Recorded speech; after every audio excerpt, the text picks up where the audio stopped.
अंचल में आप सभी का स्वागत है। मैं हूं आपके साथ लालू विश्वकर्मा। इस वक्त आप देख रहे हैं संस्कार विशेष। इस वक्त हम मौजूद हैं गंजबासुदा मॉडर्न पब्लिक स्कूल में, जहां पर 16 संस्कारों को लेकर एक कथा का आयोजन किया जा रहा है। आइए हम बात करते हैं कि 16 संस्कारों को लेकर मानव जीवन में किस तरह का महत्व होता है। इस वक्त हमारे साथ मौजूद हैं पंडित श्री विकास एलिया जी। महाराज जी, मानव जीवन में 16 संस्कारों को लेकर किस तरह का महत्व होता है? सर्वप्रथम सभी को प्यार भरा जय श्री कृष्णा। ये जो प्रश्न है पूरे विश्व के लिए, भारत के लिए बड़े ही गौरव की बात है। मानव को भगवान ने इस सृष्टि में मानव आया और भगवान ने कुछ न कुछ करने के लिए मानव को भेजा है। बड़े भाग जो मानुष तन पावा, काल ब्याल मुखग्रास त्रास नरनाश हेतवे। काल के मुख में सभी को जाना है, लेकिन हम इंसान बन के, मानव बन के भगवान को प्राप्त हों तो ये हमारे लिए भी बहुत सुंदर रहेगा, बहुत अच्छा रहेगा। अभी यहाँ पर model public higher secondary school में 16 संस्कार कथा हो रही है और गुरु महिमा के विषय में। तो उसके विषय में आपने मेरे से प्रश्न रखा है मानवता का। तो मानवता देखो, बहुत बड़ा प्रश्न है, छोटा मोटा प्रश्न नहीं है। मैं बहुत सुंदर बात बता रहा हूँ आपको। संस्कार का अर्थ ही है शुद्धि। जो अपने हृदय की शुद्धि कर ले, और हृदय की जिसने शुद्धि कर ली उसे संस्कार प्राप्त हो जाते हैं। तो उन्हीं 16 संस्कारों में प्रथम संस्कार है गर्भाधान संस्कार, नामकरण है, मुंडन का आता है, विवाह का आता है, विद्या अध्ययन का आता है, इत्यादि 16 संस्कारों का वर्णन शास्त्रों में बताया गया। तो आज हमने कथा में गर्भाधान संस्कार बताया कि आप बच्चों को भी जब उत्पन्न करें तो उसमें गुरुजी की सलाह लेना चाहिए, पंचांग दिखवाना चाहिए और भली भांति सब कुछ समझ करके फिर अपने जीवन में आप आगे बढ़ें। आजकल देखने में आता है कोई बच्चों से परेशान है, किसी के बच्चे को कुछ रोग है, कहीं कुछ रोग है, कहीं कोई परेशानियां हैं, अन्य परेशानियां हमें देखने में आती हैं। क्यों? क्योंकि सही मुहूर्त ना मिल पाना, सही मुहूर्त में शादी ना हो पाना। आजकल अपने मन मौजी हो गए सब लोग, जिसको जैसा आ रहा है उस वर्ण में शादी कर रहे हैं, कोर्ट मैरिज कर रहे हैं, अपने मन मुताबिक सब काम कर रहे हैं। लेकिन शास्त्र में बताया गया है, जो हमारे धर्म में लिखा है, जो शास्त्रों में लिखा है, हमें उस अनुसार चलना चाहिए। जो शास्त्र को समझ ले, जो धर्म की पहचान कर ले, वही 16 संस्कार होते हैं। जिसने अपने धर्म को पहचान लिया, जिसने शास्त्र को पहचान लिया, जिसने सदग्रंथ को पहचान लिया, वही मानव है, वही मानव बन जाता है। और वही मानव अद्भुत मानव होता है, जो प्रभु को प्यारा होता है।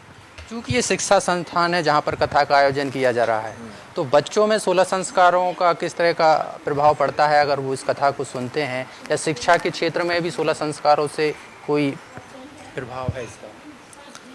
देखिए, जैसा संग वैसा रंग। हम अभी जो राजनीतिज्ञ व्यक्तियों का संग करेंगे तो हमारे अंदर राजनीति आ जाएगी, गुंडों का संग करेंगे तो हमारे अंदर गुंडागर्दी आ जाएगी, संतों का संग करेंगे तो हमारे अंदर संतत्व आ जाएगा। ये विद्यालय विद्या मंदिर है, शिक्षा का मंदिर है। और यहाँ के जो संस्थापक राजेश माथुर जी, उनको मैं साधुवाद करता हूँ। और यहाँ की व्यवस्था देख रहे प्रदीप अंकल जी, उनका भी मैं बहुत बहुत साधुवाद करता हूँ। देखिए कितनी सुंदर बात, इस विद्यालय में बच्चों के लिए आध्यात्मिक प्रवचन, 16 संस्कार इत्यादि रखे गए हैं। ये जन कल्याण, विश्व कल्याण के लिए बहुत बड़ी बात है। और मैंने अभी आपको बताया, संग से रंग होता है। बच्चों को जब तक ये शिक्षा दी नहीं जाएगी कि संस्कार क्या होते हैं, धर्म क्या होता है, तो उन्हें क्या पता होगा।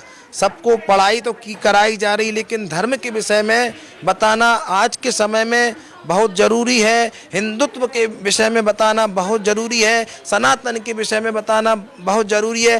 तभी हम अपनी जननी भारत माता की रक्षा कर पाएंगे।